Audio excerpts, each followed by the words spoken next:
Dans une vidéo précédente, nous avons vu l'arnaque du 777 plus puissant que le 666, donnant pour différence 111, dont les trois chiffres 1 ne font plus qu'un lorsqu'ils se superposent.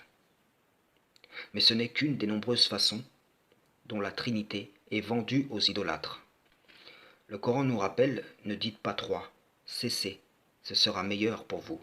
Impies sont ceux qui disent Allah est le troisième de trois, alors qu'il n'y a de Dieu qu'un Dieu unique. Et les écrits antérieurs soutiennent cela. Shema Israël, Adonai Eloheinu, Adonai Echad. Le Coran vient en rappel, en confirmation de ce qui était déjà connu et reconnu. Le Créateur est un, il n'a pas d'associé. Un autre pasteur a comparé la Trinité en disant le Père est comme le soleil, l'Esprit comme ses rayons, et le Fils comme la chaleur ressentie quand les rayons t'atteignent. Or, le Créateur ne ressemble, ni ne peut être comparé à rien de ce qu'il a créé. D'ailleurs, le Messie a déclaré lui-même pendant que je suis dans le monde, je suis la lumière du monde.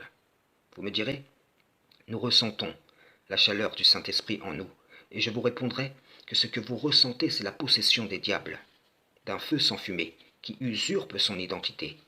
Ceci me permet de basculer sur une autre ruse où le prédicateur dit, cette fois, pour légitimer une prétendue vraie Trinité, que la fausse Trinité serait composée du Père du mensonge, de l'Esprit du monde, son faux brillant, et du Fils, le corps charnel, de sorte que la chair portée vers le faux brillant animé de l'Esprit du monde sert le Père du mensonge.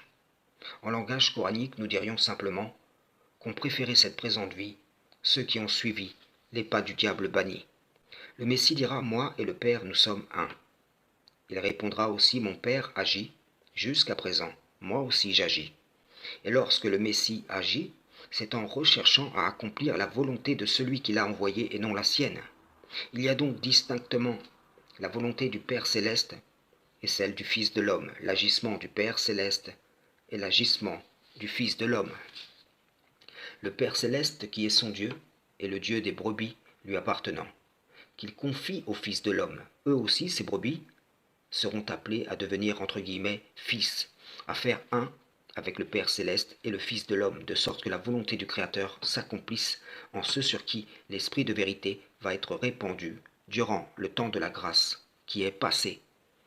N'est-ce pas que le Messie dira, dans votre loi vous dites que le témoignage de deux hommes est vrai, valable, qu'il citera le témoignage que Jean lui rendit, en disant, je ne tiens pas mon témoignage des hommes, car comme pour Mohammed, en vérité, le témoignage du Créateur suffit entre eux, ses messagers, et les gens.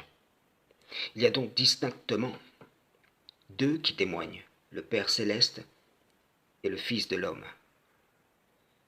Ne dira-t-il pas en réponse à celui qui l'appellera bon, qu'il n'y a de bon que Dieu seul, refusant en tant que serviteur soumis de porter un des noms, des attributs du Créateur? Il ne pouvait accomplir de lui-même seulement ce que le Tout-Puissant lui autorisa, comme autant d'attestations de sa véracité. Lorsqu'il dira « Ne vous faites pas appeler Rabbi, car un seul est votre maître, et vous êtes tous frères », c'est exactement ce que dénonce le verset 31 de la sourate 9. Ils ont pris en Seigneur en dehors d'Allah, leur rabbin, leur moine, et Issa, fils de Mariam, comme aujourd'hui, ils ont pris leur imam, Ouléma, leur pieux prédécesseur, et Muhammad, en Seigneur en dehors d'Allah, qui leur a commandé aux uns et aux autres de n'adorer que lui, sans rien lui associer. Pour conclure, beaucoup se sont moqués de l'appel du Messie dans l'épreuve vers le Créateur. Et d'autres font comme si ils n'entendent pas ce que cela dit. C'est ici l'attestation que seul le Créateur sauve. Il entend la prière et il délivre des angoisses. Ésaïe 45. Je suis l'Éternel. Il n'y en a point d'autre hors de moi. Il n'y a point de Dieu. Je t'ai saint, avant que tu m'eusses connu.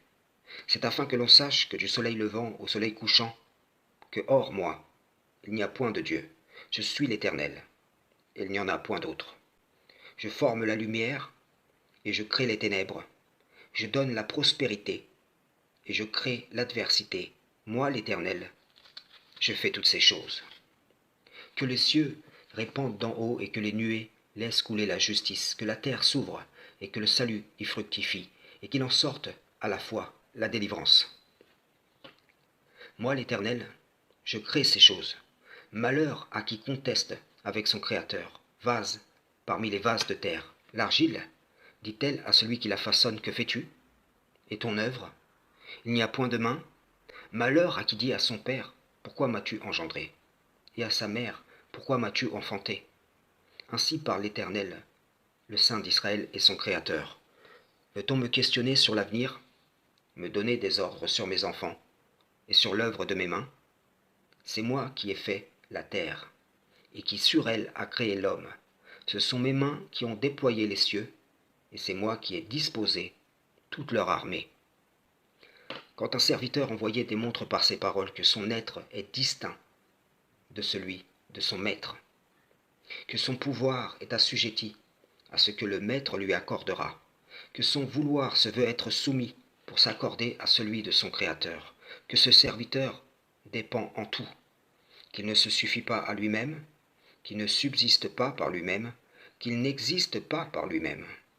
Toute tentative d'en faire une divinité, dans un concept trinitaire ou autre, car certains ont dit aussi Issa et Allah, s'avère être une hérésie qui vaudra à ceux qui l'ont émise, qui la cultivent et la propagent, un désaveu total du Messie lui-même. Frères et sœurs en islam, salam, shalom.